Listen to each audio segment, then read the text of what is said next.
খোদ বাড়ির মালিক।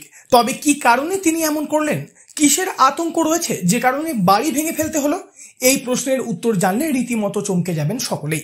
নদী বাঁধ ভাঙনের কারণে আতঙ্কে নিজের বাড়ি ভেঙে অন্যত্র চলে যাওয়ার চিন্তা ভাবনা নিয়েছেন বাড়ির মালিক। তবে এই ঘটনা প্রথম নয়।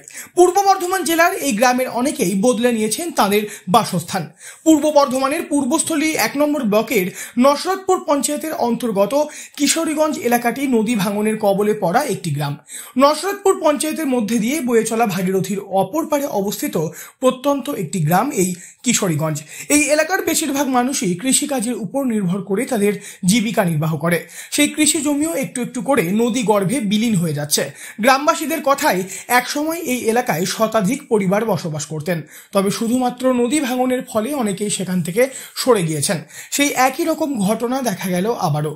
কিশোরীগঞ্জের এই ভেঙে ফেলা বাড়ির বাসিন্দা মালতী ব্যানার্জি বলেন, আমাদের বাড়ি ভেঙে যাচ্ছে, আর কি করব এখন। আর আমার তো জায়গা নেই কেনাকাটি, রাস্তাতেই সব কিছু ভেঙে চুরি রাখলাম। এখন দেখি কোথায় যাব, ঠিক নেই, না কাকে আর জানাবো। এছাড়া বর্ষার মৌসুমে নদীবাঁধ ভাঙন ভয়াবহ রূপ ধারণ করেছে। একে একে নদী গর্ভে বিলীন হয়ে যাচ্ছে চাষের জমি থেকে শুরু করে বসত বাড়ি সবকিছু। যাদের আর্থিক অবস্থা ভালো তারা অন্যত্র চলে গিয়েছেন বা যাচ্ছেন কিছু ঘটে যাওয়ার আগেই। তবে যাদের সামর্থ্য নেই তাদের বিপদ সংকুল পরিস্থিতির মধ্যে জীবন হাতে নিয়ে আতঙ্কের মধ্যে দিন কাটাতে হচ্ছে। কিশোরীগঞ্জের এক স্থানীয় বাসিন্দা বলেন, আমি জোরহাত করে বলছি, হ্যাঁ সরকারকে জোরহাত করে বলছি, সরকার আপনারা গঙ্গাটা বাঁধানোর চেষ্টা করুন, তাহলে আমাদের বাঁচার কোনো রাস্তা নেই। আমরা গরিব মানুষ কোথায় যাব, জায়গা জমি কেনা নেই, এখন কোথায় থাকবো? এই বর্ষাকাল ভেঙে যদি যায় তো আমরা কোথায় থাকবো, কি করব? এই বাল বাচ্চা নিয়ে কোথায় দাঁড়াবো? ভেঙে যাচ্ছে, আপনারা সরকারকে বলছি একটু চেষ্টা করে দেখুন, দয়া করে একটু চেষ্টা করুন, তাহলে আমাদের বাঁচার কোনো রাস্তা নেই।